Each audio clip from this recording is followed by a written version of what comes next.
Alam mo ba ang pangit sa isang ugali ng tao? Yung uusgang ka kahit hindi alam ang kwento. Yung mamaliting ka na kahit alam mo sa sarili mo na ganun din sila.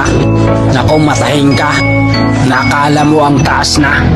Payo ko lang sa'yo kaibigan, huwag mo nang ugaliin ang ugali nila. Dahil hindi sa taas ng edukasyon nasusukat ang pagkatao. Mababa man ang pinag-aralan mo, kung marunong kang rumespeto, daig mo pa ang edukado.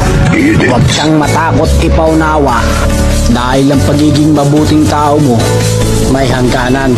At iparamdam mo sa kanila na marunong ka rin tumabla ng mga plastic at toxic na tao.